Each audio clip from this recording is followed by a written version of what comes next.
Greetings everyone, Jeremy Sutton here from PrecisionPrinciple.com, and here we are on day 8 of the 30-day intensive Ashtanga training. We're getting about to the end of the pure philosophical side of the course. Of course, we're doing other physical practices, pranayama, breathing, meditation, and other things, teaching methodology throughout the day. But the intensive philosophy course has sort of come to a conclusion at this point. So there's just a few more points that I'd like to cover before we wrap up the day-by-day philosophy, and we'll come back for some overarching ideas afterwards. But today, we're going to talk about some obstacles. Previously, we've considered yoga, its origins in Samkhya theoretical tradition, how yoga is a practical solution to a problem, and which that problem is the problem of human existence, of self-realization, and the main obstacle to that is this illusion that I am something that is only this body, opposed to being identified with the greater reality. We've talked about yoga, how it's not a theistic religion; it's more of an atheistic discipline that helps you transform your mind. Some people have called philosophies such as Buddhism and practices such as yoga as ancient technologies for transforming the mind. That is, disciplined practices that encourage the development of awareness, of presence, and of full engagement with life on all fronts. So today, we're going to start off with 9 obstacles that are presented in the Ashtanga tradition, and then we'll talk about 6 other obstacles that are offered in the Hatha Yoga tradition. And they both offer some excellent insight. And then, lastly, a couple techniques for realizing our goals. So, without further ado, let's get into it. Now, the first obstacle, and by the way, these are obstacles to moksha, to enlightenment, and to development, but these are basically obstacles to any goal that we might have. These are obstacles that can affect us whether we're trying to reach enlightenment, or whether we're trying to get a new job, or attain a skill, or maybe find a girlfriend or boyfriend, or whatever the case may be. So don't think about these only in the context of yoga, but rather they have a lot of applications. So the first of these obstacles in Ashtanga is physical illness and injury. Of course, if I blow out my knee, it's going to be difficult to practice some yoga. If I get sick, it's going to be difficult to attain my goal, to practice as diligently, or to be focused the way that I need to be.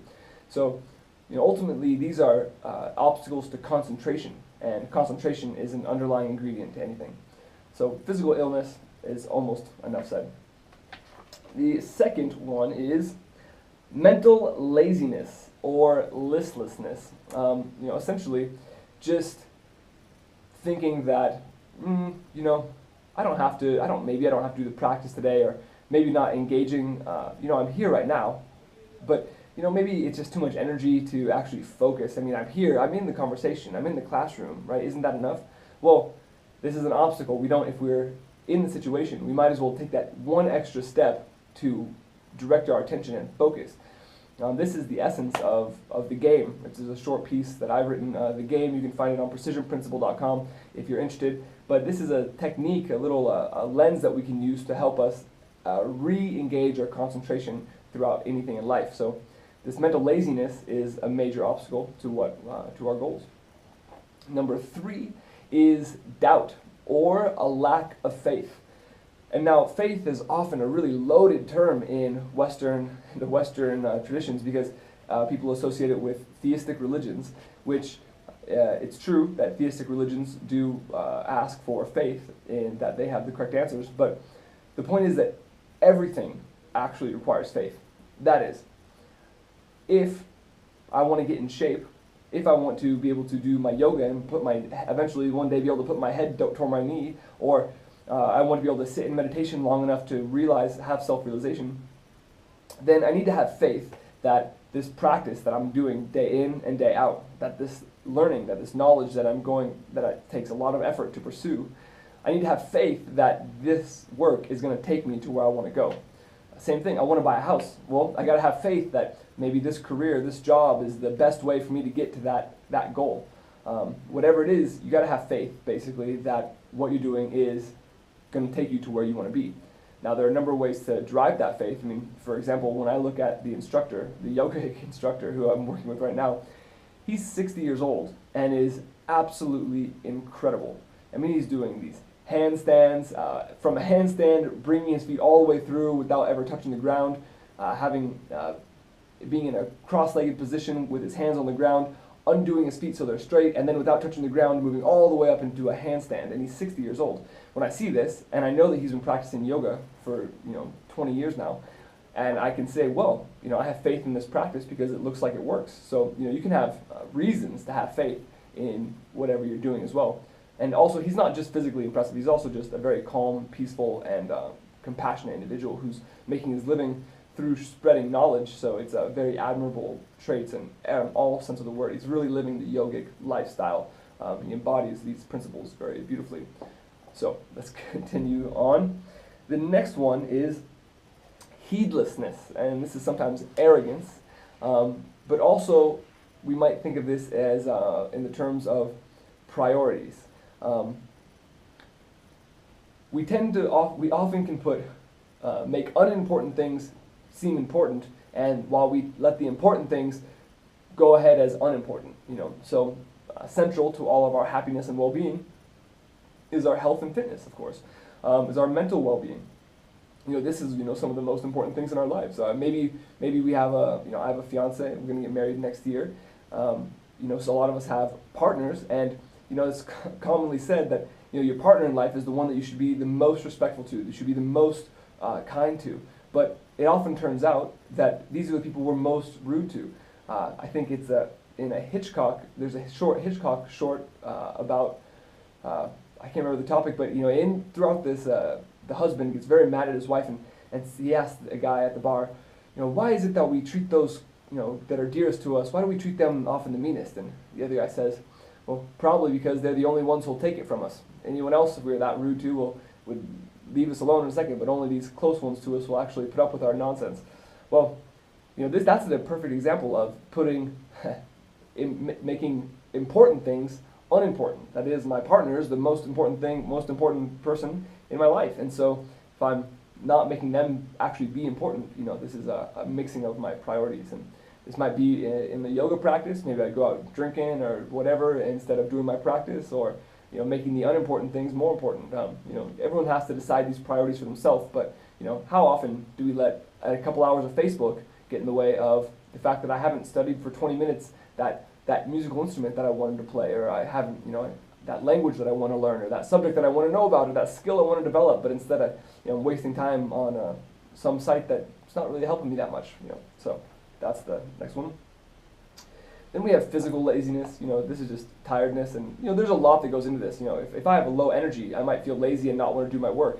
So it's not healthy to push myself when I don't have the energy. But if a lack of energy is a problem in my life, then this is something that I need to solve, because there are ways to increase energy, and so we can't let this be an excuse, basically. And oftentimes, we could do the work, but we're just choosing not to. And over time, because we don't do the work, we don't do the exercise, we don't do the running, or whatever the activity is, we start to slowly, our energy deteriorates over time.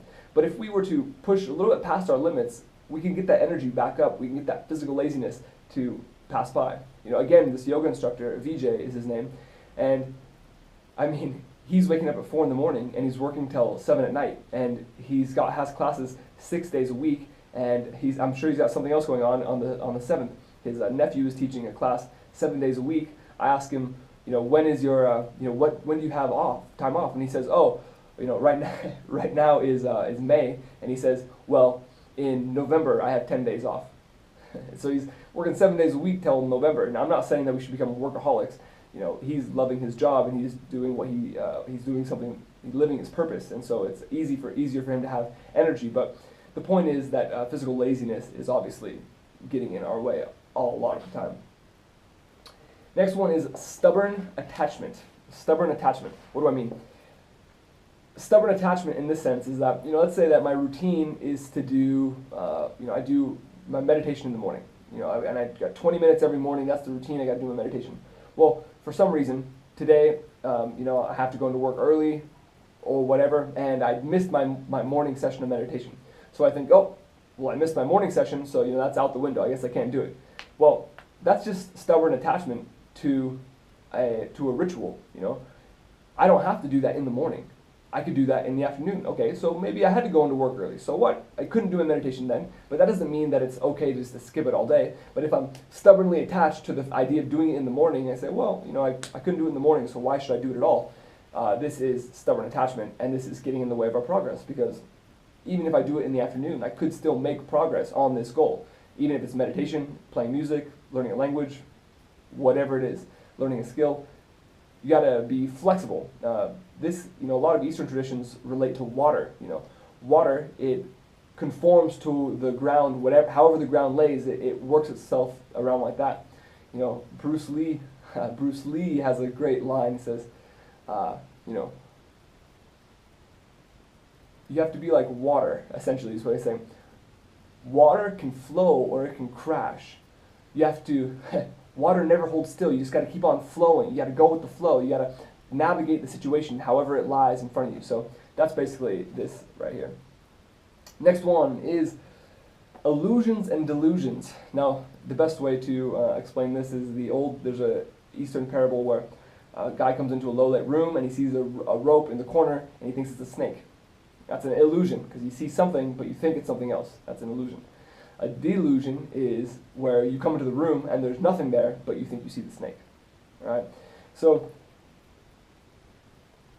really this refers to, if I'm in a meditation and I've read somewhere that, if I get deep into this meditation, there's this feeling of non-dual suchness, of dissolving the barrier between the subject and the object, and complete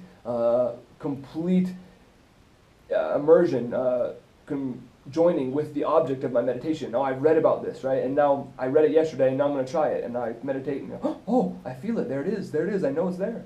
Well, I probably didn't feel it, but however, I might convince myself that I saw something that wasn't really there, and that is a problem, because I might stop looking for it, or I might simply be on the wrong track and then pursue the wrong track for a long time because I don't really understand what's going on, and I don't keep on skeptically interrogating what my practice and trying to really go further and deeper into that practice. So, deluding, creating a self-illusion. Oh, I know how to do this already, so I don't really need to practice because I already know how to do this, don't I? Well, even if you know how to do it, you got to keep on going. But we'll get to that one next. So the next one, 8th one, is non-attainment. Non-attainment of a goal. That is, I've been working months at loosening my hamstrings. Man, I'll tell you, I am extremely tight in my hamstrings, in my hips, in my lower back. That's one of the reasons I got into yoga. Playing basketball for competitive basketball throughout middle school and high school, I basically destroyed my lower back to the point where I was almost crippled. And so I had to get into yoga to try to expand that. Well, it's been years now, and I've been working this for several years, and my heels still don't touch the ground when I do downward dog. I still can't touch my head to my knee. So, it's possible. Gosh, I haven't got my goals yet. My back's still sore. My hamstrings are still tight. What am I doing here? Well, don't get discouraged. You just got to keep on going. Not attaining that goal shouldn't be. Don't let not getting that goal stop you from continuing towards that goal, basically. And the next one is the last one, 9th. Is, let's say that I've already attained my goal. Hey, I got my head to my knee now. My heels are on the ground when I do downward dog. It's great. Now, do I keep practicing, or do I just fall off the horse? I'm on a roll, man. I've been practicing 50 days in a row. I can just take a month off, right? Well, 50 days in a row is awesome, and you should congratulate yourself. But a month off is not the answer. Maybe a couple days off. Yeah, sure. But the point is, once you fall off the horse, how long does it take you to get back on? Because, we're all going to break our habits. We have the habits. We're going to keep going for a while. We're all going to fall off the horse from time to time. But this is an essential skill, the skill of getting back on the horse. That is the skill of, I lost my record. The count's over. I was 30 days and now I missed a day, and now I got to start my count over. Oh, well, I already lost it, so what's another day? I might as well just wait. Meanwhile, a week goes by and I still haven't got back on it. That's a problem. Once we attain, even if we've attained our goal, we are on the right track. We need to make sure that we just stay persistent. Even there's a I think a Zen proverb that says, before enlightenment, chop wood, carry water. After enlightenment, chop wood, carry water. That is, just because you have self-realization doesn't mean you can just ignore the essentials of living. Just because you've reached your goal doesn't mean you should ignore or just quit your practice. The strongest people I know are the people who have been working their ass off for years. They've really attained the epitome of their physical capabilities, and they still don't stop. They're still not done practicing because it's the practice. It's not about the end goal. I mean, this is throughout a lot of philosophy. It's not the goal. It's the process. You gotta be goal-oriented, because if you don't have a goal, then why are you gonna even move? But ultimately, it's not about the goal. The goal is just the reason for going. But the real experience is the process along the way. So it's about just continually doing the practice. It's about just getting back on it, doing it for the sake of doing it, because you're living life, and life happens right now, and that process is living life. So these are the 9 obstacles that are in Hatha tradition. And ultimately, these are all kind of addressing a question: how can I transcend the weakness of my mind?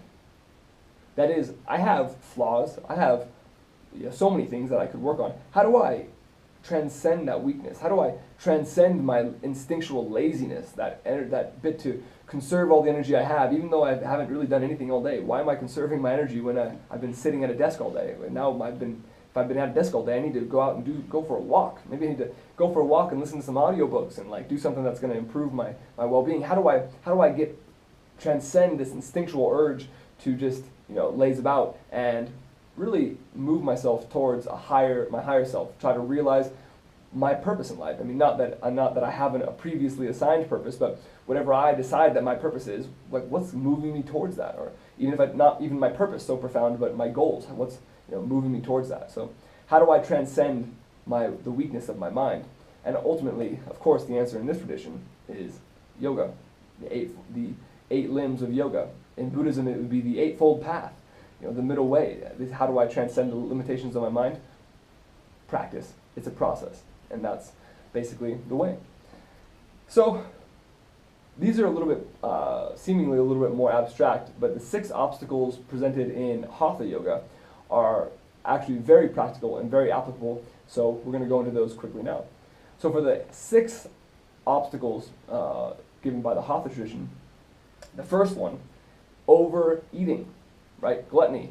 This sounds like it's commonalities in the Western philosophy, one of the major 7 deadly sins, and here we go. The 7 deadly sins, turns out, is an obstacle to my realization of whatever my goal is here. So I eat too much, now I feel tired because I have to digest, maybe this food isn't helping me towards my goals, and furthermore, now I'm wasting all this extra energy to actually dissolve this food when I could be focusing that energy on realizing my goal. So 1 is overeating.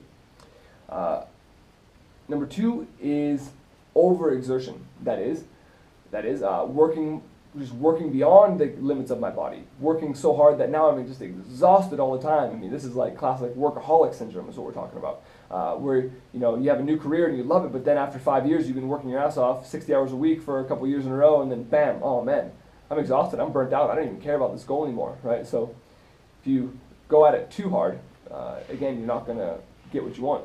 Buddhism says middle way, not too light, not too hard. You got to find that sweet spot right in the middle. There's pretty much in everything there's basically a sweet spot, and it usually falls between the too little and too much. I mean, it's just common to all things. Number 3, talkativeness. What does this mean? This means we often feel impulse to just fill up any silence in any situation, just to talk about nothing. No, it doesn't.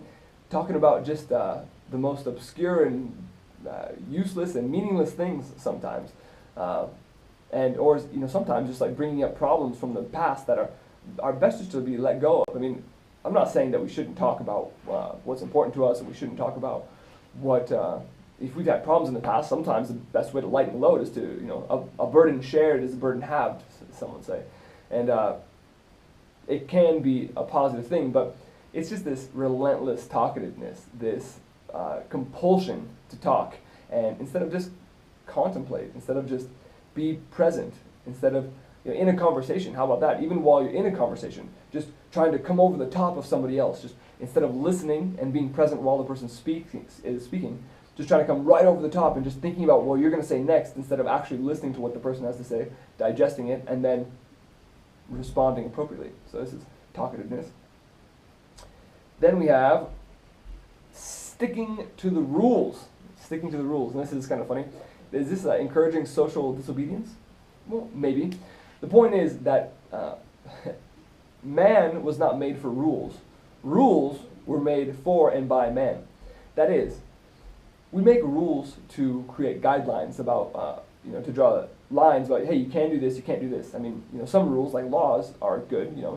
Don't steal, or there's punishment. Murder is frowned upon, and so are a number of other dishonorable and harmful behaviors. But the point is that what happens when a rule starts to limit instead of help? For example, Gandhi, the classic story. Gandhi, when India was under British imperial rule, Gandhi made a pilgrimage to the salt beaches, and essentially it was against the law for the Indian people to take the sand or to take the salt. And Gandhi said, "Oh, wait a minute! This is a rule of oppression. This isn't a rule that is encouraging us to be healthy, happy humans." And so he made a very long pilgrimage, and people joined him along the way. And once he got there, he reached down, picked up the salt, and said, "Ah, look here! I am breaking the law. This is me mindfully breaking the law because this rule no longer serves us." So, sticking to rules that don't serve us. Gay people shouldn't get married. Who said, that's what a crazy rule is this? I mean, I'm sorry if that's your opinion, but what about compassion? Isn't maybe if your religion says no, gay people shouldn't get married or they can't get married because that's marriage is between man and woman. Well, don't those same religions say universal compassion, that universal love is the ground of all being, and that we should be compassionate to all people? So how do these rules match up? So if these rules are just holding us back, holding society back, oppressing people who are just loving, compassionate, regular people just like you and me, then obviously the rules aren't serving us. So it's the classic a great servant but a terrible master. And I think it's the same thing here with the rules. If the rule is serving you, stick with it. But if the rule is outdated and it's now no longer helping you, then that rule was just made by us anyway. So maybe it's time to change that rule, or maybe it's time to go beyond that rule. Social disobedience. Martin Luther King, Gandhi, these guys were, troublemakers who were in the name of peace. The Dalai Lama, he's non-violent, peaceful protest. This is a long tradition, social dissonance, and here again, we have it in this yogic tradition, thousands of years old. Number 5 is the company of people. So here, we're talking about obstacles. So how are people an obstacle to my realization? An obstacle to my goal attainment? Well, this can go two ways, because sometimes people are obstacles and sometimes people are helping. So in particular, this is referring to when I keep the company of people who are not helpful and encouraging me towards my goals. I mean, a lot of us have friends who have been around our whole lives, and they know us from way back when, and they know how we are. But we start a new endeavor. I've never tried yoga before, but I'm kind of interested. I think I want to get into it. And you start to go to classes, and you start to say, "Hey, man, wow, I'm really getting into this awareness thing." And they say to you, "Oh, come on, man, that's all nonsense. It's just another trick. It's just another dogmatic religion. Don't be fooled by all this stuff." And you say, "Well, you know what? Actually, I don't agree with this, and you can of course still be friends with these people. Not a problem, but." When your friends from before trying to hold you to what you were before, right? Your old acquaintances can be an anchor in the sense that they don't want you to change. They want you to be the same old person that you always want to be. And if you have friends that encourage your growth, then that's great. Then this is the opposite. If you have people that are around you that are encouraging you to grow, to learn, a company of people who are trying to do the same things, then you get in those groups and wow, magical things happen. So the company of people, if it's for this sense, the wrong people, as in the people who are holding you back to something that you don't want to do, who are not encouraging you, then that's an obstacle. But if you find the people who will encourage you, who are on the path that you want to be on, whatever that is, whether it's music, whether it's language, whether it's skills, whether it's a career, surround yourself with the people who are going to encourage you to move towards your goals. And in the case of yoga, this is talking about surrounding yourself with people who are, on the path to yoga, on the path to enlightenment, on the path to self-realization, self-awareness. So, if you're around people and they say, hey, that's nonsense. Why are you following that? Why are you looking at that? Well, these people aren't necessarily helping you, and they might be an obstacle to your realization, an obstacle to your concentration and to your own well-being. So, just be aware of that, and you got to make your own decisions. And last one, sixth one, is instability, and so a wavering nature. That is. Another way to say this is becoming a jack of all trades and a master of none, right? So if I'm unstable, this thing gets my attention for a minute, and then this thing gets my attention for a minute, and this one gets my attention for a minute, and pretty soon I have a lot of what we might call horizontal growth. I know a little bit about this, that, but for none of them do I go in depth about that topic. Of course, there is definitely a balance to be struck here, because for the last 100 years, in academia in particular, it's been very great for people to really start to go really deep into their field, into their topic, into their it's psychology, but then it's developmental psychology, and then but for my PhD I'm going to do my thesis on the development of of these people in this place at this time, and so just going really farther and farther into a single subject. So we need a little bit more of that, because especially with the internet is kind of the epitome of this horizontal. I know a little bit about a billion things, and I know a lot about almost none of them. So here, this instability, this jumping around, is a problem. So now we got to go a little bit deeper into our development, a little bit deeper into the topics that we really appreciate. And that's what some people say, you don't got to be good at everything in this world. All you got to do is be really good at one thing, and you'll probably have a place in life, but in a career, in whatever your field is.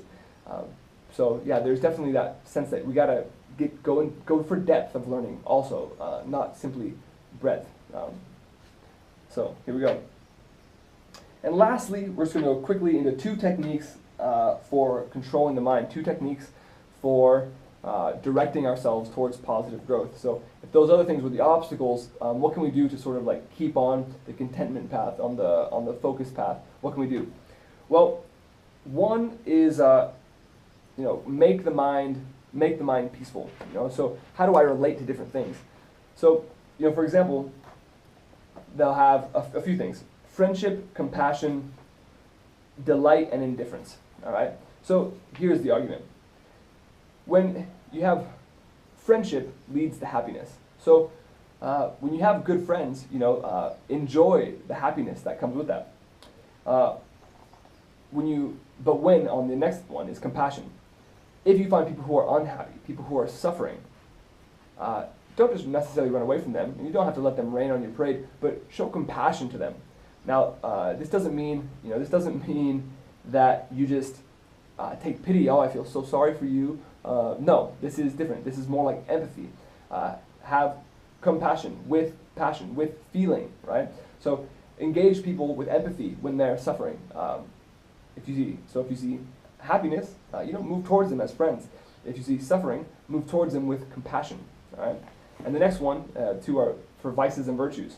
If you see someone who's virtuous, delight in the virtue of this person. What a great opportunity. Because usually when we see virtuous people, we don't always think, oh wow, how great, or we don't necessarily take delight in these virtuous people. We sometimes get jealous, so start comparing ourselves. Right? This is the ego.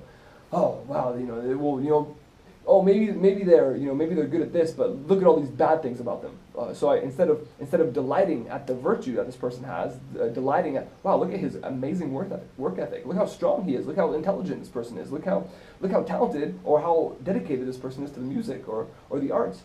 We start to say, oh well, he might be good at drawing, but he has no money. He's poor. Look how broke he is. Or He might be good at drawing, but look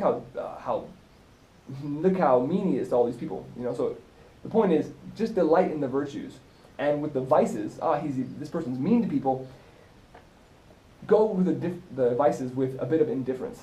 That is, don't take it so personally. You say this person's out drinking often. Well, maybe that's not good for him, but that's not necessarily your problem. I mean, if there's something you should do about it, sure. Take compassion, and if his vice is causing him suffering, then go forth with compassion. But basically, don't let it get to you if it's not that important. So that's the first technique: is cultivate peace of mind through happiness towards friendship, compassion towards those that are suffering, delight in the virtues of others, and indifference to the vices of others. Don't let it affect you so much. And basically, rinse and repeat. Do this again and again and again until you cultivate this from an intellectual exercise, just from an understanding of this, to that intuitive, I'm actually just living this way. This is just the way that I treat people naturally because it's the first impulse that I have when I see a person who's suffering. My first impulse is towards compassion, not indifference. And if I notice that it is indifference, maybe say, hey, wait, I need to have a little bit more compassion, right? And lastly, this is a practice of what's called the exact opposites. That is, if I have negative feelings, negative experiences towards people, then try to substitute that negative feeling for the opposite. That is, if I have someone come walking towards me on the sidewalk and there's nowhere to go and I hate this person, oh my God, this person is just under my skin. Try to substitute that hate for love. Try, and this is obviously way harder than it sounds. This is one of the most difficult things in life, to kind of go against your own inclinations here. Oh, this person's just driving me crazy. I hate this person. Okay, wait. Notice it. This is all about self-awareness, right? Notice it. No, try to say to yourself, no, I don't necessarily hate this person. Maybe I love this person. I'm gonna try to love this person, even though we have our differences. I can't trust this person. Well, try to instead of harboring that negative feeling that's just basically burning you away. It's doing nothing to have these negative feelings. It's not hurting them at all, but it's weighing on our consciousness terribly. So we're only harboring our own oppression. We're oppressing ourselves with these negative feelings that are probably not helping us, and then I might be ruminating on these negative feelings. So when I have those negative feelings, try to substitute them for their exact opposites. And over time, you might cultivate this loving, compassionate mindset all the time. The Dalai Lama, if you look around here in Makloganj, this is the home of the Dalai Lama and his principal temples here.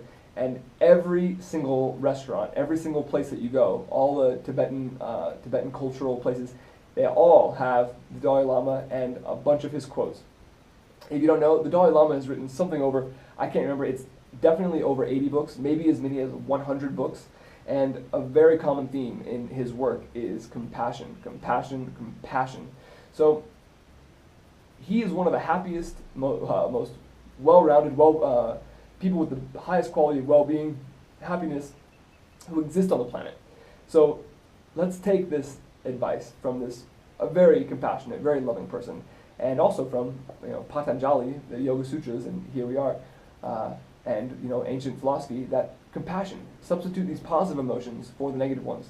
You have permission to be positive, even in the face of negativity. And there's a practical reason. It's not just an intellectual exercise. There's a practical reason.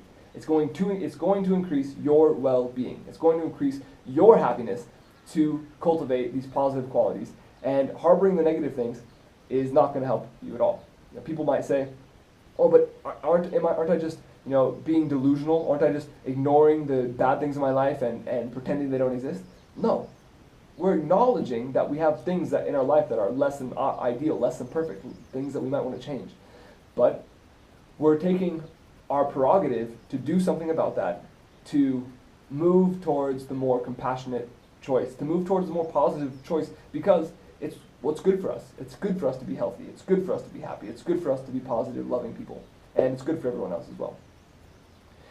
So that is the essence of the obstacles and a couple of techniques.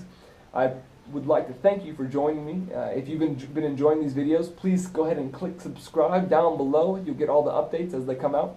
We're still doing some philosophy throughout the class, but there's also a lot of really practical steps about how to keep going in the yoga practice, and that's what probably a lot of these next videos will be coming about. So in the meantime, thank you for joining me. Keep learning, keep growing, and have a great day.